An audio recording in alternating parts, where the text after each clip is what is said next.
안녕하십니까. 부동산 신문 읽어주는 공인중개사의 땅사고TV 임동성입니다.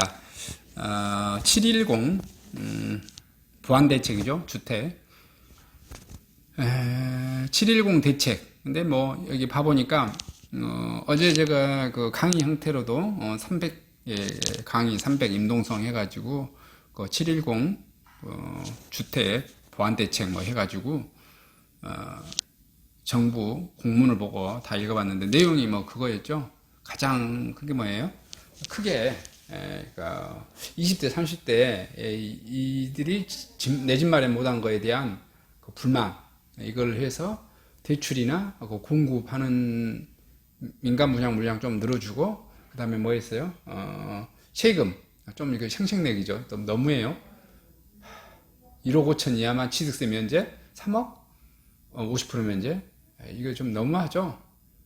좀 해주려고 하면 뭐 서울 같은 기준으로 해서 뭐 5억까지 뭐 10억까지는 뭐 50% 이렇게 해준다든지, 지방은 뭐 3억까지는 완전 면제, 뭐 지방은 5억까지는 뭐 이렇게 좀 구별을 둬서 해준다든지 뭐 이렇게 해야 되는데, 하여튼 뭐 그래도 뭐 혜택은 혜택이죠. 근데 이제 그것은 혜택은 혜택이고, 대신 다주택자들한테는 안전폭탄입니다.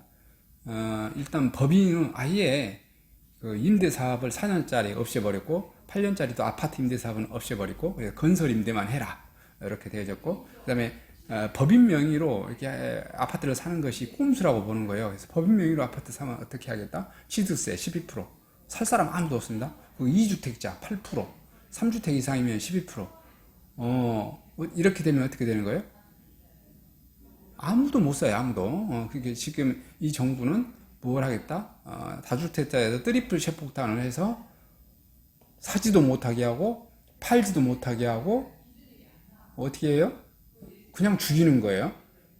그러고 누구만 사게 해주는 거예요. 그럼 무주택자만 살게 해준 거예요. 무주택자만 아파트를 어떻게 살 수 있게끔 이렇게 퇴로를 하여튼 뭐 그렇게 열어주는 것 같아요.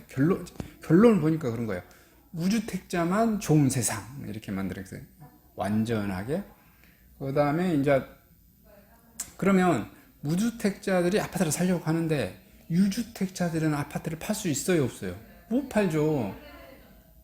세금이 어마어마한다니까. 그리고 분양권도 봐보니까 뭐 60% 주민세까지 붙으면 또 10% 붙으면 66% 막 77% 이럴 거란 말이에요. 팔 수가 없어요. 여러분 세금 한 40%만 뜯길 거 생각해도요, 못 팔아요. 근데 60%요? 제 생각에는 아무도 안 팝니다. 그러면 어떤 현상이 벌어진다? 내 명의로 못 사면 집 없는 엄마 이름, 장모 이름을 동원해서 산다든지 이렇게 나올 거예요. 그러기 위해서 2주택을 한다든지, 아니면 이제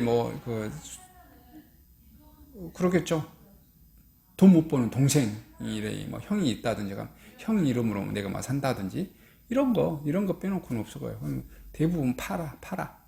다 뭐냐면, 근데 팔 수 없으니까 어떻게, 또 부모가 있는 경우는 자녀한테, 자녀도 챙겨줘야 될 거잖아. 자녀한테 이렇게 증여로 이렇게 되어질 것 같아요. 3주택자 이상 살 때 12% 취득세, 중과세, 종부세 6%, 조정지역 2주택자 최고세율 6%, 그 다음에 양도세 72%. 양도세는 매물 유도하기 위해 내년 6월까지 시행하겠다. 그런데 제가 보기에는 그래도 지금 현재 양도세도 너무 높아요. 그래서 팔지 않는다. 사람은 팔지 않아요. 이렇게 보시면 될 것 같습니다. 자, 전문가들은 어떻게 보냐? 710 부동산 대책을 봤더니 전세값 상승 불보듯, 당분간 눈치 보면 매매도 줄어들 듯, 이렇게 봤습니다. 김학렬 스마트뷰 부동산조사연구소장은 전세 대책 없고 생색내기 그쳤다. 집값은 상승할 것이다. 전세값은 폭등할 것이다. 가장 효과적인 항목은 상기 신도시 사전 청약 확대, 그 다음에 필요 추가 대책, 전세 시장 안정, 실수요자 대출 확대. 근데 저는 상기 신도시 저 같으면 사전 청약 안 합니다. 왜 그러냐면은 이거는 더 미칠 짓이야. 왜냐면 봐봐요. 상기 신도시 이게 언제 아파트가 공급될지 모르는데 나는 당첨이 됐어. 미치는 거지. 속된 말로. 휴지떼기 지금 들고 있는 거잖아. 이 휴지떼기 쪽지가 3년 후에 내가 입주할 수 있는지. 내가 뭐냐면 아파트 분양권을 받아도 보통 2년 반이나 3년 후에 입주하잖아요. 근데 사전 청약을 했어. 물론 그 매매 수요 이렇게 사전 청약을 받은 사람은 이제 더 이상 집 살려고는 하지 않겠지만 그 아파트가 내가 5년 후에 입주할 수 있는지 7년 후에 입주할 수 있는지 알 수가 없는 거잖아요. 자기네들은 이제 김학렬 이분의 입장에서는 또 국가 입장에서는 사전 그 청약을 해서 어떤 사람이 예를 들어서 10,000명이나 예를 들어서 10만 명이 가져가면 그 수요를 이미 확정을 시켜놨기 때문에 그 사람들이 시장에 참여해서 부동산 가격을 폭등하는 것을 막을 요인이 생겨요. 근데 내가 당첨이 되면 이건 미친다고. 미쳐. 나중에 막 해약한 사람도 엄청 나올 거예요. 왜 그럴 것 같아요? 여러분 생각해봐요. 땅을 안 샀다니까? 땅을 안 샀어. 상기 신도시가 땅을 안 샀어. 그리고 상기 신도시에 지하철 기관이라든지 뭐 지하철이라든지 도로가 안 뚫려 있는 상태야. 그리고 아파트가 언제 공급될지 몰라. 내가 입주를 5년 뒤에 할지 7년 뒤에 할지 8년 뒤에 할지 모른다니까. 그래놓고 그 종이택지 받아놓으면 뭐 할 거야. 미쳐버려. 계획이 안 서. 계획. 이 세상은 살아가는데 뭐가 중요해? 개인 입장에서는 계획이 명확히 서야 돼. 내가 여러분들한테 아파트 살 때 조합 아파트 사지 말라는 이유가 뭐예요? 조합 아파트는 투자용으로 해야 돼. 왜냐하면 내가 실거주용으로 하려면 미쳐버려. 내가 일반 건설회사가 일반 분양하는 아파트는 딱 사면 입주가 2020년 8월 입주. 딱 8월에서 한두 달밖에 오차 범위가 안 터져요. 그리고 건설회사를 어떻게든지 8월 맞춰냅니다. 밤샘 작업을 하든 뭐든. 왜냐? 8월, 10월에나 입주했다? 지체상가 어마어마하게 물어버립니다. 그래서 돈을 더 주고라도 어떻게, 그 다음에 건설사의 브랜드 이미지와 약속 지키는 것을 감안해서 건설사들은 어떻게든지 8월까지 마칩니다. 그죠? 그리고 한 2개월 좀 텀이 있어요. 2개월, 그 60일 정도는 좀 더 늦게 뭐 해서 어쨌든 그런데 조합 아파트 같은 경우는 어떻게 해요? 이놈의 공급이 2022년 8월이라 했다가 지냈던 2024년 또 8월이라 했다가 또 지나니까는 이제 2027년 또 뭐 10월이라 했다가 조합 아파트 뺀땅 이러잖아요. 조합 아파트 분양권 가지고 있는 사람은 어째요? 미쳐버리지. 네가 저 집 하나 사놓고 아주 속을 끌어버린다고. 그래서 그다고 똑같은 거잖아. 상기 사전청약. 국가가 땅을 매입도 안 했는데 거기다 아파트를 짓겠다고 해서 사전청약 받은 게 이게 사기 아니에요? 사기 아니냐고. 땅이 지주들이 가만히 안 있는다니까. 어떤 지주는 평당 100만 원 주니까 넉죽 돈 받고 소유권 바로 넘겨줘요. 어떤 지주는 내 땅이 평당 100밖에 안 돼. 나는 150 받아야 돼. 그러고 싸운다니까요. 소송 들어가고 난리야. 그러면 그 땅 공급이 보통 2년에서 3년 딜레이 됩니다. 그 다음에 권대중 명지대 부동산학과 교수 약보합 상승. 집값 전망은 약보합이다. 전세값은 상승이다. 그리고 취득세 양도세가 중과. 가장 효과적인 것은 취득세 양도세가 중과다. 이렇게 되어있고요. 좀 이상한 교수네요. 재개발 재건축 규제를 재건축 재개발 규제를 해라. 그 다음에 고준석 동국대 법무대학원 겸임교수는 집값 전망은 강보합이다. 전세값 전망은 상승이다. 실수요자 소득 기준은 가장 효과적인 실수요자 소득 기준 완화시켰다. 이건 잘한 거 저도 봐요. 그 다음에 부동산 펀드 리츠를 활성화해야 된다 이렇게 보고 있고요. 양지영 연구소장은 집값 전망은 강보합, 전세값은 상승, 생애 최초 공물량 확대. 요거 제가 봐도 이것도 잘한 것 같아요. 필요한 추가 대책은 다주택자 양도세 중과 한시적 면제 이렇게 되어있고요.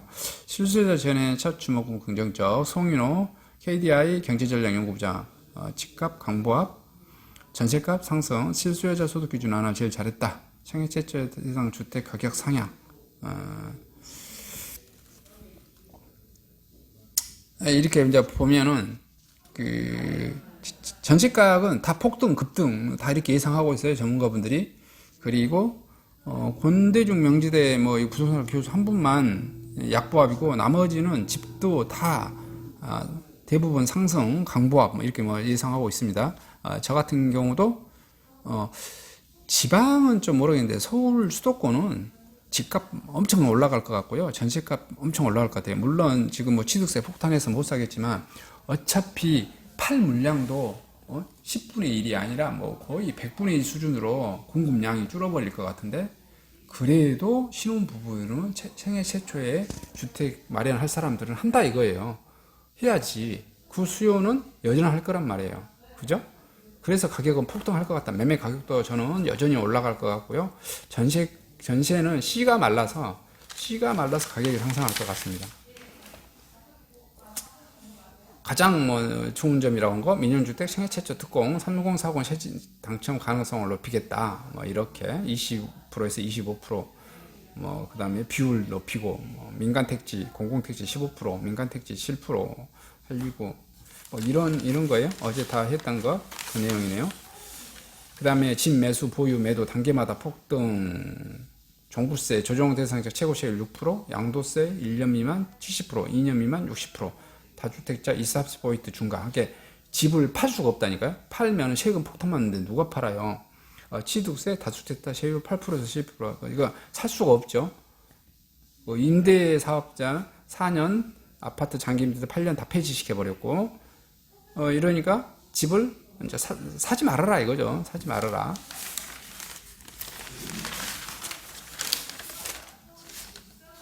자, 단기 투기는 작겠지만 억서른하는 양도세 증여시만 늘어날 것. 이렇게 전문가 평가 및 전망 봐봤습니다. 기산에 그리고 임대사업자 제도 사실상 폐지, 형해화 시켜버렸다. 그 다음에 임대기간이 끝나면 등록을 다 마소시키겠다. 이런 내용인 것 같아요. 그리고 3기 신도시 용적률을 높이지만 재건축 규제는 하나 없다.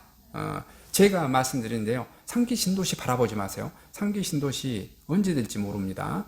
그리고 사전 청약도 3기 신도시 저는 청약하지 말아라. 왜냐? 이 정권 2년밖에 안 남았어요. 2년 끝나고 나면 3기 신도시가 어떻게 될지도 모르고 3기 신도시 그 현장 터진 게 제가 보면 절반이나 3분의 2 이상은 다 없어질 것 같아요. 4기 신도시는 택도 없는 소리고 왜냐면 아직 2기 신도시가 끝나지도 않고 있고 2기 신도시 사람들이 계속해서 데모를 할 거예요. 그러면 3기 신도시가 딜레이 될 수밖에 없어요. 세상은 다 똑같아요. 세상은 상호 이게 미치는 거기 때문에 지금은 이 정권에서는 막 3기 신도시를 곧 아파트 공급 할 것처럼 하지만 실상은 제가 말했잖아요. 땅 작업하는 데만 아무리 빨라도 한 3년 정도 걸려요. 3년. 그 땅을 이제 인수하고 나서 LH로 다 인수하고 난 다음에 거기 땅을 갈아엎고 도로 뚫고 지하도 만들고 그 전기통신 상하수도 시설 깔고 이런 게 또 몇 년 걸리잖아요. 거기도 또 한 2, 3년 걸리고. 근데 돈은 없어. 정부가 돈이 없잖아요. 돈이 없어요. 돈은 항상 부족해. 어떤 국가든, 어떤 대기업은 돈은 항상 부족해. 문재인 정부가 가끔 이런 거 있잖아요. 비정규직 없는 세상 만들겠다. 전제는 좋지만 불가능한 거예요. 어떤 세상에도 그렇게 할 수가 없어요. 생각을 해봐요. 대한민국에서 지금 180석 가까이 확보했는 민주당이 원하면 다 할 수 있잖아요. 그럼 민주당에서 원하는 문재인 대통령 자기 쫄따구 직속 부하 예를 들어서 우정정보센터에서 근무하는 한 해에 10명에서 20명씩 과로사로 죽어나가는 집배원 아저씨들 위해서 어떻게 해야 돼? 아까 집배원 아저씨 채용하면 되잖아. 추가적으로. 그리고 그 사람들 다 정기적으로 해주면 되잖아. 봉급도 올려주고. 왜 못해? 왜 못해? 그리고 국토교통부, 법무부, 그 다음에 각종 농림부에서 하는 그 계약직 공무원들 얼마나 많아요. 다 정기적으로 해보지. 다 정기적으로 하고 봉급 다 300만 원씩 이상씩 줘봐요. 줄 돈이 있어요, 국가도? 줄 돈 없어요. 없으면 그러면 한국조폐공사에 찍어서 주면 되겠네. 찍어서. 그럼 국가가 파산될 거 아니에요. 그럼 파산되기 싫으면 그럼 국민한테 세금 걷으면 되겠네. 지금 벌써 세수가 뻥크나고 있어요. 대기업들한테 지금 뭐 더 돈을 뜨겠다고 하는데 대기업들한테 돈을 뜯으면 어떡할 것 같아요? 대기업은 선제적으로 계약직부터 잘라내겠지. 그럼 또 제일 사회적 약자부터 또 직업 이루는 거야. 어떡할 거예요? 대기업한테 뭐 욕할 게 못 돼요. 대기업도 살아야지. 그리고 나중에 적자 나면 어떻게 된다? 정규직도 자르는 거예요. 별 수 없어요. 다 똑같아요.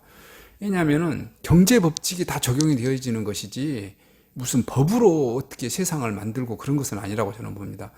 모든 세상은 경제 법칙이 적용돼요. 경제 법칙이 적용되지 않는 게 하나도 없어.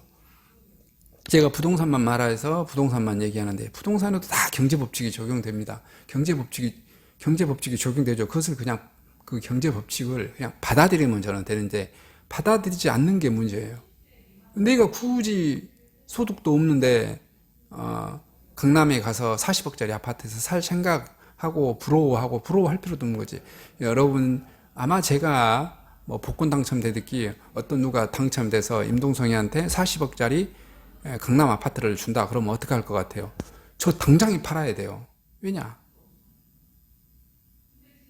6월 1일만 넘어서면 재산세 기준일이 되죠. 종부세 기준이 되고 1억 넘게 세금이 나와요. 1억 넘게 세금 나오면 저 1억이 없잖아요. 바로 어떻게 돼? 압류 들어와서 바로 경매당하지. 압류 들어와서 경매당해서 손해보느니 바로 얼른 팔아야지. 어차피 여러분은 이렇게 자기 소득에 맞게 그냥 사는 거예요. 남의 그냥 부러워할 필요도 없이. 어쨌든 여기 좀 부동산 하는 이야기에서 좀 더 오버돼서 말이 나가버렸는데요. 어쨌든 지금 710 부동산 대책이 자 이렇다. 정부는 이제 기대를 엄청 할 것 같아요. 기대를 710 부동산 대책에 대해서 이렇게 할 것 같은데 제가 보기에도 그냥 집값만 더 올리고 전세값만 더 올리는 그러한 역할만 했다라는 평가가 그렇게 그냥 평가를 할 수밖에 없겠다. 더 가격은 올리고 그 다음에 이제 뭐 저게 공인중개사 그런데 공인중개사들의 거래 물량은 더 없어. 공인중개사들은 더 셔터문 많이 더 내려야 되고 또 실소유자들은 집을 못 구해서 더 세금 아니 뭐죠? 자기 자금을 더 충당해야 되는 없는 사람들은 어차피 뭐 대출도 안 되니까 못 사고 뭐 그렇게 되어질 것 같습니다. 이상 710 부동산 대책에 대해서 알아봤습니다. 감사합니다.